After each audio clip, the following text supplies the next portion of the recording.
we want to be talking with a key voice on all of this. Ivan Sharoni, he's CEO of Faroot Security, a data protection intelligence software company, who has testified, of course, before the House Commerce Committee in the past to explain how TikTok accesses, how it disseminates personal data, and just remind us, ultimately, Ivan, how it does. Yes, that's an excellent question. Thank you, Caroline. Number one, how does it? It's obviously through its app, and secondly is through a lot of something called data trackers that are embedded into all kinds of websites Americans use every day. So that's how they can access information, collect information on Americans that actually never even use TikTok app in their life. What's also interesting is the way in which you've been trying to access and continuing to understand that those, yes, you might have the app, you might therefore be vaguely aware of some of the issues or risks that are at play, but even if you don't have the app, you've continued to monitor basically how pixels or more prevalent, even in things like Google Classroom, TikTok has been. Can you help us understand how you performed that and ultimately what it means for the prevalence of TikTok across US people's data? Yeah, absolutely. What is really concerning, what we found is that even over the last 12 months, since TikTok was under so much scrutiny, what we found is that the presence of TikTok, for example, on the healthcare websites, had actually increased by about 35% in the last year, rather than decreasing.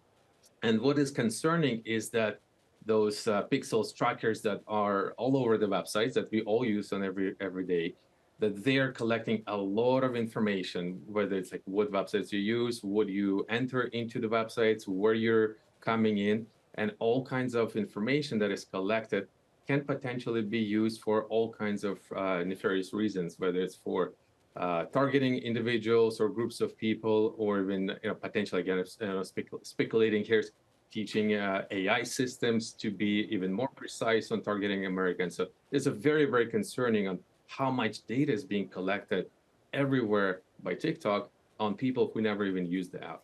So if ultimately the presence of TikTok trackers are going up and to the right, up 35% versus last year, how impactful we will be removing an app if it's affecting people who don't have the app at all?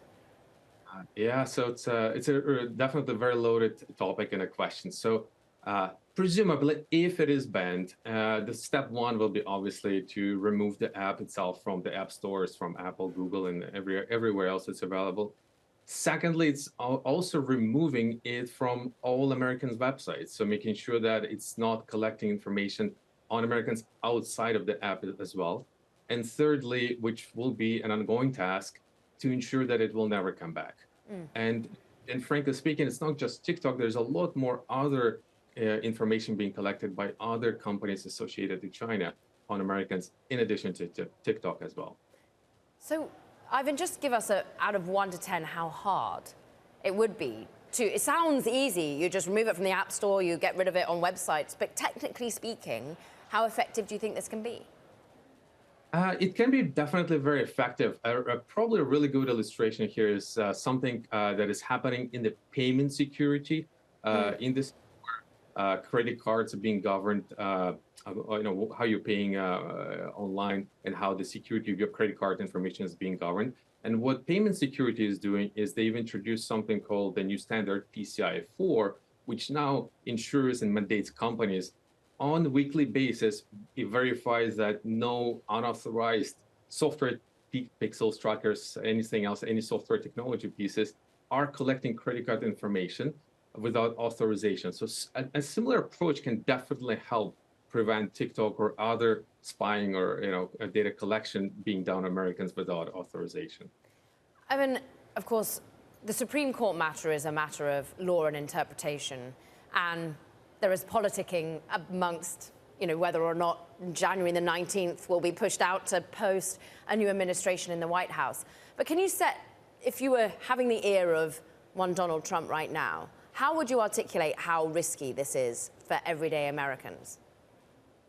Well, how risky it is, it has already been publicly admitted and found and disclosed that information collected by TikTok was already used against Americans, whether it was spying on journalists and other cases that have been already reported in the news. So it is already happening. And is it happening on a larger scale? Very likely. So in terms of the impact, data being collected and shared potentially with the adversarial country. Is it a risk? In my personal opinion, yes, it is a very high risk.